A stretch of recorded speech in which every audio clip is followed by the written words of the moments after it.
Welcome to Design is Marketing, a podcast for product teams and marketers who want to learn what works and what doesn't when it comes to engaging and converting users. This podcast is brought to you by Sparker, the design agency. If you want to know more about it, check sparker.co. Welcome everybody to a new episode of Design is Marketing. I'm your host, Federico, and my guest today is Thelma Dhlovu. She's an experienced marketing manager, and with her today, we're going to discuss the central role of website for lead generation in marketing. Thelma has an amazing experience ranging across many different industries. She started in fashion, and one of the last experiences she had is in payment and fintech. Welcome, Thelma. Thank you so much, Federico. I'm so excited to be here, finally. I'm very happy to have you as a guest. We've had a bit of back and forth, right, with you? Yeah, it's just so hard finding time these days, but it's been really nice to finally carve out an opportunity to speak to you. It's cool. Well, let's start from the end because your very last adventure is with Story of Me, right? So after Yeah. many years working with other companies, you've now decided to start your own venture where you'll be helping other companies with marketing and communication. Want to tell us a bit Yes, more about that? I would love to. Firstly, I wouldn't say it's my last venture. It Okay. makes it seem like this is the end. It's one of many legs on my journey, I hope. So I've come a long way in my career. So I started in fashion, as you said earlier. So I was doing visual merchandising after a degree in fashion marketing and management, which led me to New York. And that was such an eye-opening, amazing experience that set me on a course to where I am right now. So from there, from visual merchandising, I decided to apply myself more into marketing, which was exciting. So I started with startups because I thought that was the best way to soak in all of the experience and really learn about what makes a business work and how marketing influences small startups and how you can help them grow in this way. So I started with a company called the Cheeky Panda. And if you're in London, you would have seen campaigns all over London on buses, underground, everywhere. It's so weird seeing your work just blowing up all over London. It was a campaign featuring pandas. So Panda basically are trying to offset the carbon footprint by introducing a sustainable alternative to the market. So I filmed their first commercial. As a startup, you get involved with everything. Did the first commercial, helped set up their website and helped set up their brand, which was really amazing. Even flew in a panda from America to film in the commercial. Wow. So that was really good. So then I moved on to, just to kind of broaden my experience, I moved into blockchain and payments. So I started working for a company called NewerPay, which was an eye-opening experience. Just working in payments and coming from fashion, you feel you have a little bit of an imposter syndrome, but you just have to believe in yourself. I'm super creative, and my unique approach to marketing just kind of stood out straight away. So I was able to add real value to the team, build rapport with my colleagues and my CEO. So I was able to add more diversity in terms of their imagery, branding wise. And I was able to update their website, which looked really tired. And I think for a company that's in payments, they're quite traditional. Payment systems tend to be quite traditional and they don't move as quickly as modern systems. So I think that reflected heavily on their marketing as well. When you landed on there, it just seemed quite soulless, for lack of a better word. So yeah, it was really interesting to restructure their customer journey and add life to that, add color even. I felt like for a brand that had yellow in their logo, which basically made it seem bright and sunny, it was really lacking in terms of vibrancy. So I added that, and I made it more inclusive as well in the term in the imagery and graphics I used, and changed their tone to be a bit more friendly. So I was basically trying to humanize payments, Yeah, which was this is actually very interesting because, well, first of all, it's not something that you hear very often, especially in the payment industry. yeah. But what I would like to ask you is like, did you see that this paid off? So, what is, say, like, if you want to twist the question, is like, what would be a good reason for business owner or marketing managers from this industry to actually do it and not just to have, the just another one soulless website, as you mentioned? For sure. So a lot of solutions out there are offering payment services, and a lot of things sound similar. And if you're a company, or if you think of it from like a business's point of view, if because it's B2B businesses in this case, you don't really care so much what a company looks like, but you want to make sure that they can provide your needs. So they all look the same. It's like a minefield. So sifting through various different solutions to find one that suits you perfectly is quite difficult. So I think if you can stand out and add value to somebody without them having to work extra hard, if you can communicate your message and make it inviting and inclusive, and tell your story in a short, snappy way, and just, I don't know, resonate with someone, make, like, you need to stand out amongst your competitors. So I think having a website that truly resonates and communicates in a way that you would want to communicate to your particular audience will pay off for sure. Otherwise you sound the same, especially these days with AI. It's it's insane. Everyone's Yeah, starting to sound. this is related to a theme which I'm very passionate about, which is the ROI, so the return on investment on creativity, right? Which is something Mhm. extremely hard to measure, because how do you measure the ROI of creative work? It also doesn't start with the idea of like making money. But I think there is definitely, say, an angle to it, because often when you talk to other stakeholders, you also have to justify the reason why you want to spend certain money for something like, for example, rebranding or redoing a website, right? Can you share like some numbers with us, or something from your experience, or what has made for you easier to have that kind of conversation with people that perhaps were not in the same sector where you were? For sure. So this is really interesting. So I when I'll loop in NewerPay for this one. So when I started at NewerPay, we had about 100, around 150 k budget, which was obviously, I think, depending on where you are, it sounds like a lot, but it could also be very little in Oh, terms it's of a lot for a startup, right? Yeah, I would say they were mid-sized to scale up. So yeah. it seemed little, but I was able to use that impactfully. So when you're measuring ROI, it's quite difficult sometimes because you don't get immediate return. So all of the work that you put in now could pay off either tomorrow, next week, the month after. But in time, you start to see it, and it's easier to measure it based on digital metrics. So if you're on a website, you can see, are there more people coming to my website, and how long are they staying? What pages are they looking? Are they bouncing right off certain pages? And you can start to tailor those pages to create an environment where they might want to stay and learn a bit more. And you can use your insights and your data to actually pay for digital advertising. You can pay for Google campaigns, search campaigns that will lead you to your website. So then you can measure directly, because it will tell you, okay, so out of these ads, this is how much traffic we brought in, and this traffic was then converted into leads, and this is how much you're then making. So to cut a long story short, I was able to convert my initial 150k budget to 800, and it was part of an acquisition as well. So it's amazing. So if you invest in marketing, it pays off, and then you can invest a bit more, and then you get a lot more in return. So for sure, but there are Yeah. ways to measure ROI, and yeah, you have to Sure. Yeah, invest. and I think there's no doubt with the assumption that this works actually, especially on a long term perspective. There's one thing that will probably add to this. I'm curious to hear your perspective on it. So, I personally believe that your website doesn't need to be beautiful, but it Mm, needs to resonate with your audience, and it yeah. needs to give them a sense of something premium. And this sense of something premium might actually be very different from, generations, demographics, people into different industries. Do you have a bit of the same experience?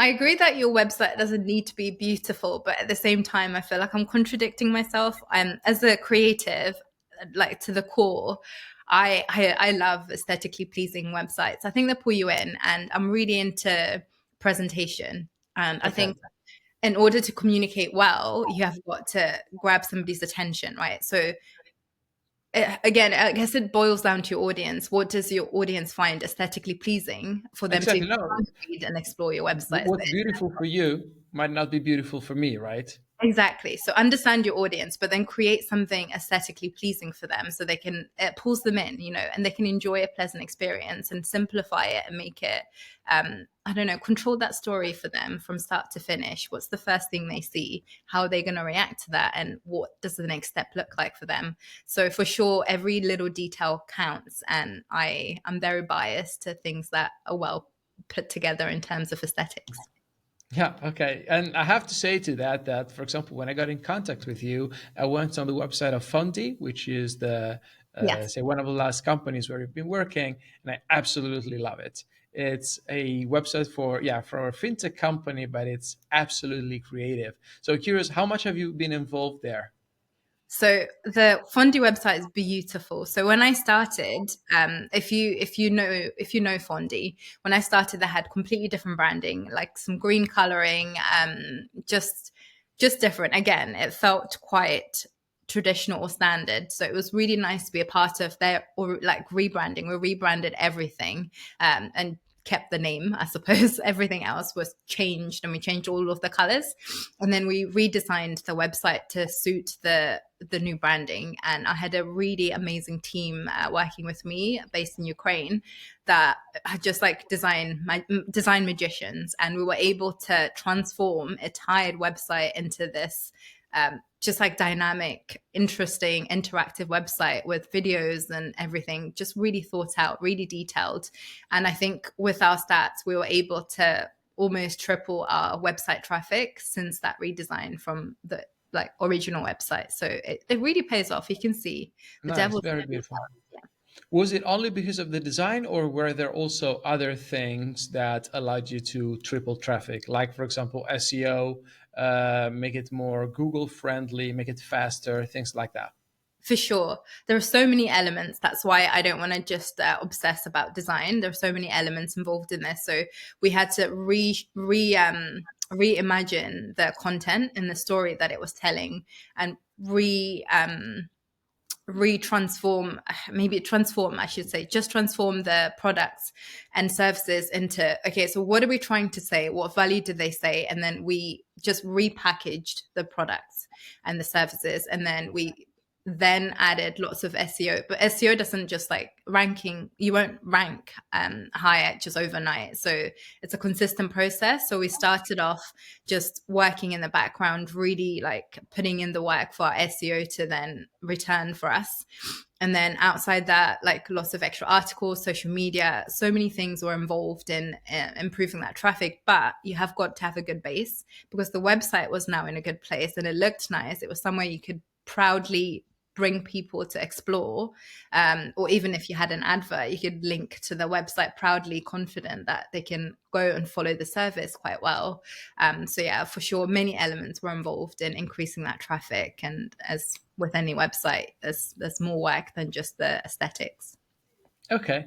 Yeah. And what I notice is that for a lot of work, for a lot of companies, say relaunching their website is like a nightmare, right?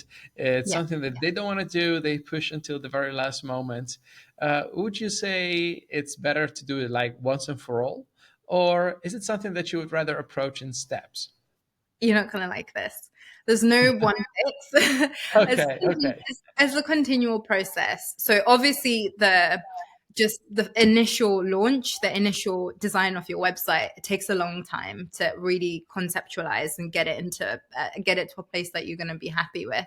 Once you have that, as think of it as little steps. You have to keep chipping away at it, really improving it.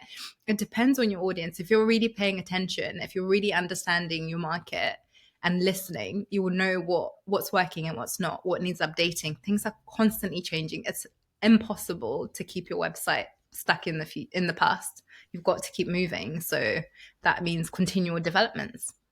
Oh yeah, well, first of all, there was not an answer that I like more than the other, but I really subscribe to that actually. So the work it's not done the moment that you relaunch your website, right?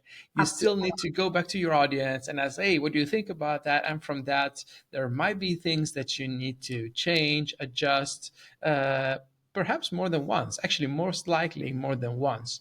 Did you also do something like that, like testing quantitatively or qualitatively with your audience? For sure. I would see, you can obviously pay close attention to your data and your insights based on how people are digesting your website and consuming the content on there. And based on that, you can improve things. And if people are drawn to certain pages, and obviously you can try and use tools to track their progress as they're kind of going through this page, and then you can see what's resonating with them, and you can do more of that on other pages, or introduce more similar concepts on their pages. So for example, if a page is very text heavy, you might want to introduce a graphic, you might want to introduce an illustrative video to help explain things that, just like to break it up a little bit and make it easier to absorb. So like various different things, and paying attention like that to your audience and how they're kind of going through and flowing through your website, it will help you kind of continuously develop and Are there adjust those. specific are there specific tools that you would recommend for this kind of analysis, like for example, Hotjar or similar?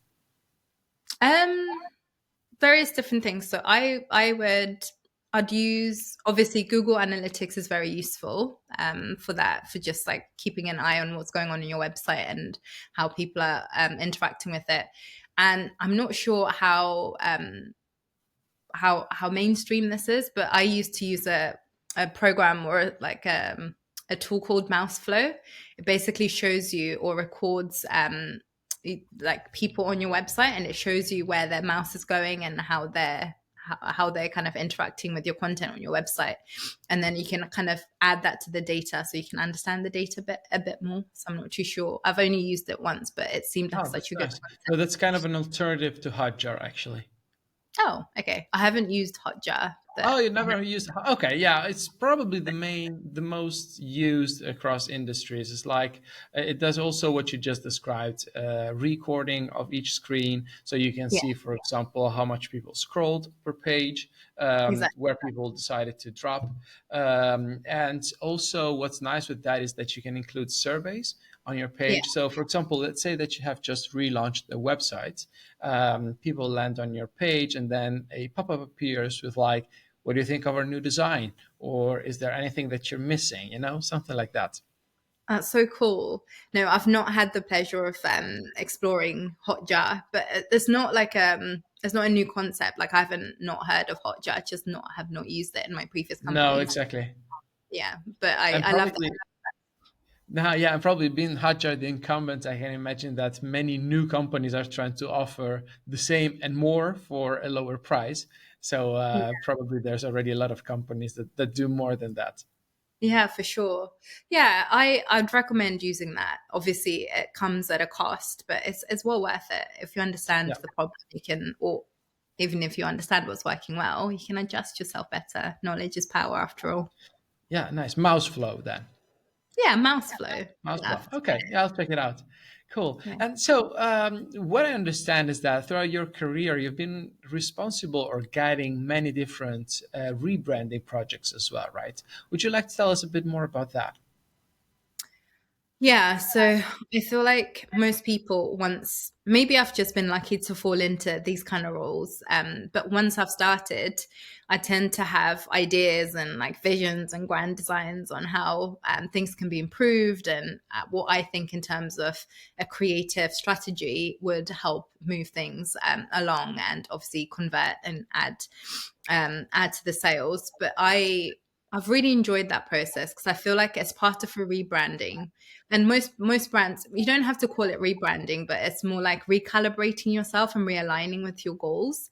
So I think every once in a while, brands, I would invite them to take some time to just like reevaluate their brand and have a look at what they're doing, what's working well. Is this what they thought when they first started, when they launched their brand? And if it's not, what can they do to kind of realign it? So with the companies I've been involved in, it's been really interesting to kind of come in and ask the hard questions, and kind of help steer them into the, okay, maybe we need to update our image, maybe we need to shift this and that, and maybe it's not quite resonating with who we think we want to target, or who we wanted to target is not quite the target we had in mind. But lots of things come up when you start to ask those questions, when you start to explore who you really are, and who you want to be, and who you're talking to, and what they see when they talk to you. So I think Got it. You don't have to call it rebranding, but it's definitely work that you have got to put in to make sure that you're More of constantly. a realignment. And so you approached it from, say, what you have been doing.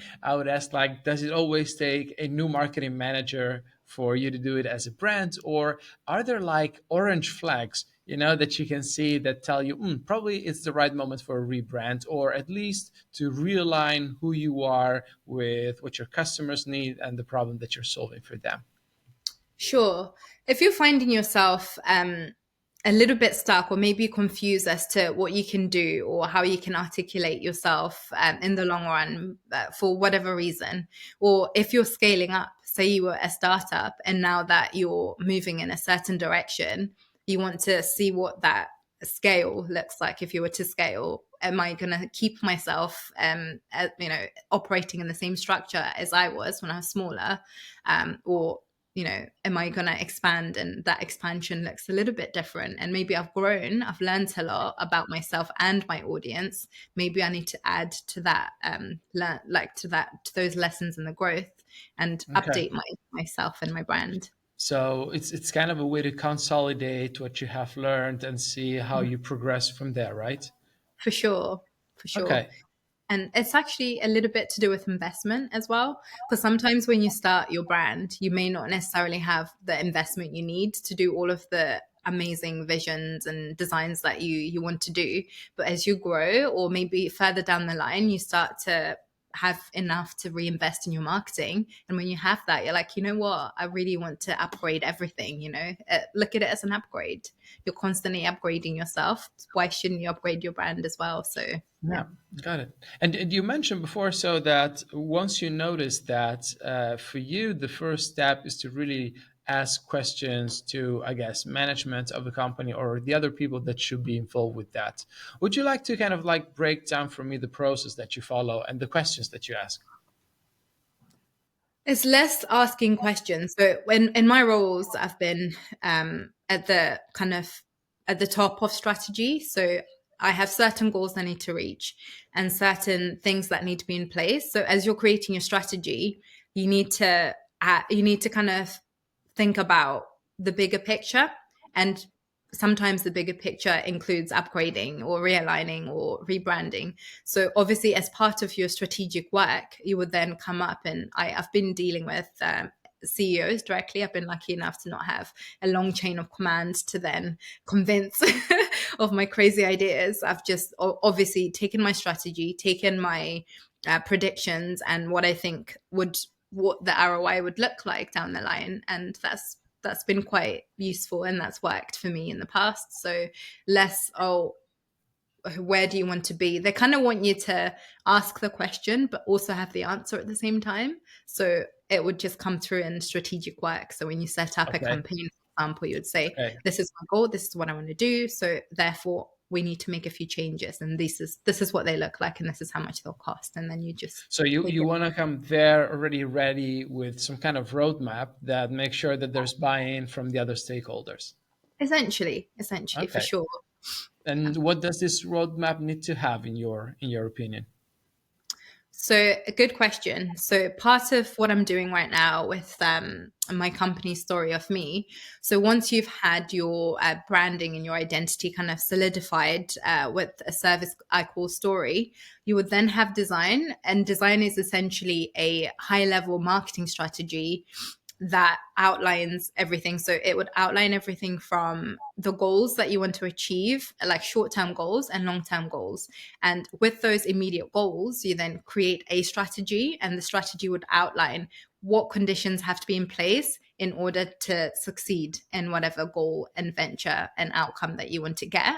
And from there, you can work out budget allocation, where you would put the content in terms of platforms, if you're going to be doing this physically or just online. And in some cases, you would go to trade shows, you would go to seminars, you would get involved with the community, maybe some networking as part of your strategy. So then you can do that, and then also take the online opportunities to do digital advertising. You can do webinars, you can do maybe upgrade portions of your website, upgrade your social media. There's various different elements. So a strategy basically helps you set up what does success look like, and what are the steps? If you're working in reverse, what are the steps you need to take, and how would you measure that success once you had it? And then you can actually allocate your resources accordingly once you have this plan, and you can Okay. identify what's missing as well, and then you can work out how to get that in place.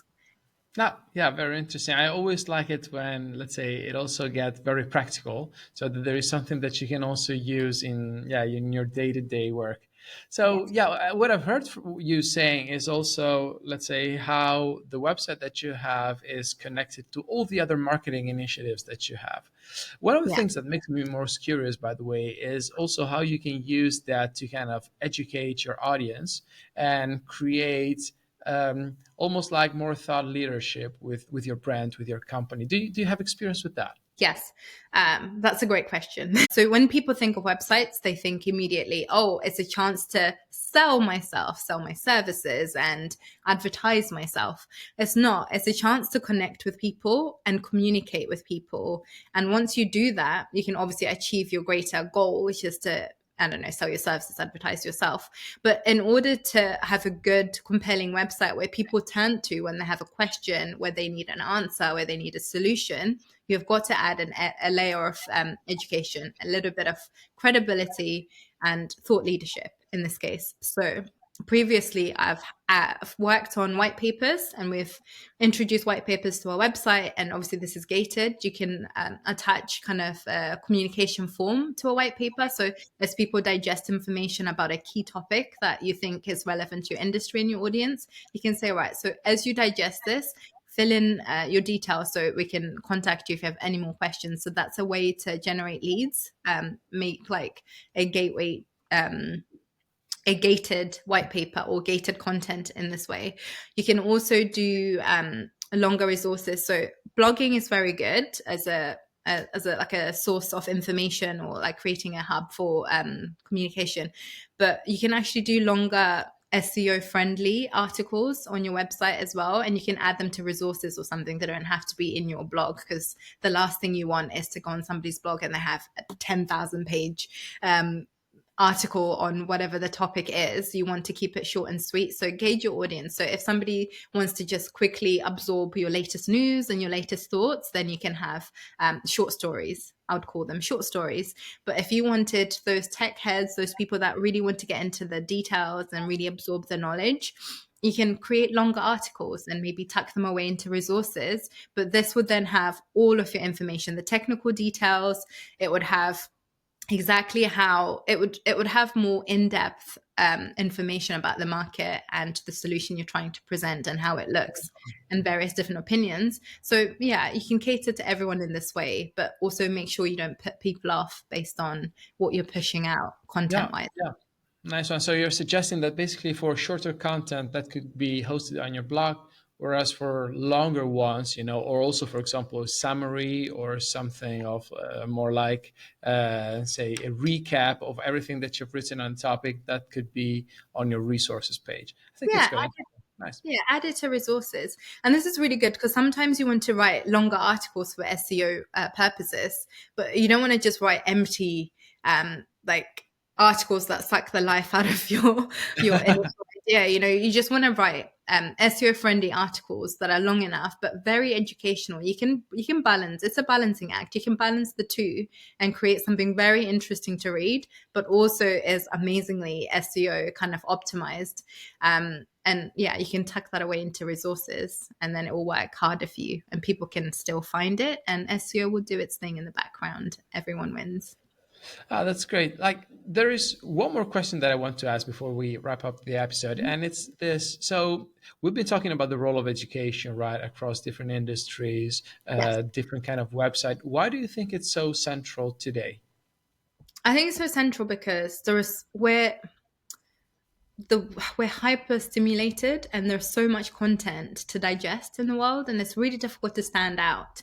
So in order to give somebody, like, in order for your audience to give you the time of day, I think you need to make it worth their while, if anything. So once you've got their attention, what have you got to say, and what's it worth to them? So I think it's really then good to add something educational, something very interesting, something they can go, huh, I've learned something today, rather than empty. So I keep saying empty, empty communications and empty content and empty digests. I would very much highly recommend adding value to the conversation versus just commenting on the conversation so you're trending and you're looking relevant. Have an original thought. You're not a machine.